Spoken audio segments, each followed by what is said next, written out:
বৰ্ণাঢ্যৰ কাষত মুখ্যমন্ত্ৰী ৰঙিয়াত কমলপুৰ বাইহাটা চাৰিআলি চিপাঝাৰত বান পৰিস্থিতিৰ বুজ ল'লে মুখ্যমন্ত্ৰীয়ে উদ্ধাৰ আৰু সাহায্য অভিযান ক্ষিপ্ৰ কৰাৰ নিৰ্দেশ মথাউৰি ক'ত কৰিলে পানীখিনি আমি ওলাই যাব পাৰোঁ 2-3 মাহত ঠিক কৰিম ৰাজ্যত হঠাৎ শোচনীয় হৈ পৰিছে বান পৰিস্থিতি বিগত কেইবাদিনো ধৰি একেৰাহে বৰষুণ দি থকাত উফন্দি উঠিছে প্ৰায় সকলো নদী উপনদী ইতিমধ্যে বানত আক্ৰান্ত হৈছে 28খন জিলাৰ লক্ষ লক্ষ লোক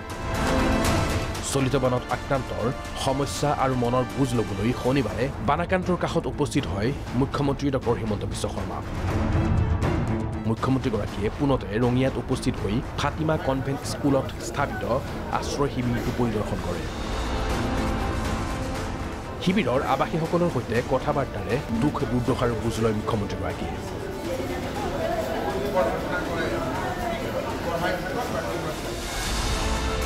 ইয়াৰ পিছত মুখ্যমন্ত্ৰী ডক্টৰ শৰ্মাই ৰঙিয়াৰ ছ'চাইটি চকৰ সমীপৰ মেইন ৰোডৰ পৰা চহৰখনৰ বান পৰিস্থিতিৰ চাক্ষুষ বুজ লয় ৰঙিয়া কমলপুৰ বাইহাটা চাৰিআলিত বান পৰিস্থিতি বুজ লোৱাৰ পিছতেই জিলা প্ৰশাসনলৈ মুখ্যমন্ত্ৰীৰ নিৰ্দেশ ক্ষিপ্ৰ কৰক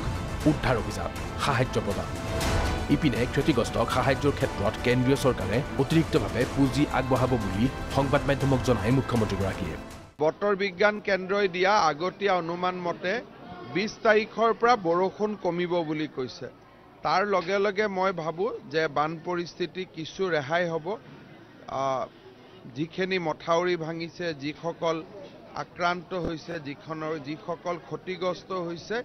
তেওঁলোকক ৰাজ্য চৰকাৰে যিমান পাৰে সিমান আমি সহায় কৰিম সেই ৰাতিপুৱা 6 বজাতে প্ৰধানমন্ত্ৰীয়ে মোৰ লগত কথা পাতিছিলে আৰু তেখেতে এইখিনিয়ে কৈছে যে অসমক সাহায্য পুনৰ সংস্থাপন এইবিলাকৰ ক্ষেত্ৰত যিমান পুঁজিৰ প্ৰয়োজন কেন্দ্ৰীয় চৰকাৰে আমাক দিব দিনজোৰাকৈ বান পৰিস্থিতি আৰু বান পীড়িতৰ খবৰ ল'বলৈ যোৱা মুখ্যমন্ত্ৰীগৰাকীয়ে নিজা সমষ্টিৰ উপৰিও চিপাঝাৰ সমষ্টিতো উপস্থিত হয় বিধায়ক ভৱেশ কলিতা দিগন্ত কলিতা আৰু পৰমানন্দ ৰাজবংশীয়ে সংগ প্ৰদান কৰে মুখ্যমন্ত্ৰীগৰাকীক ৰাজ্যৰ শোচনীয় বান পৰিস্থিতি পৰ্যবেক্ষণ কৰি বান নিয়ন্ত্ৰণৰ বাবে চৰকাৰৰ নতুন পদক্ষেপৰ বিষয়েও সদৰি কৰে মুখ্যমন্ত্ৰীগৰাকীয়ে ভূটান সংলগ্ন নদীত নিৰ্মাণ হ'ব নতুন প্ৰযুক্তিৰ মথাউৰি বান থাকক বা নাথাকক পাহাৰত বৰষুণ হ'লে সেইখিনি পানী ভৈয়ামত আহিবই কুৰিচুৱে খবৰ দি খুলিলেও পানীখিনি আহিব খবৰ নিদিলেও আহিব সেইবাবে মানস আৰু বেকি ইয়াতে আমি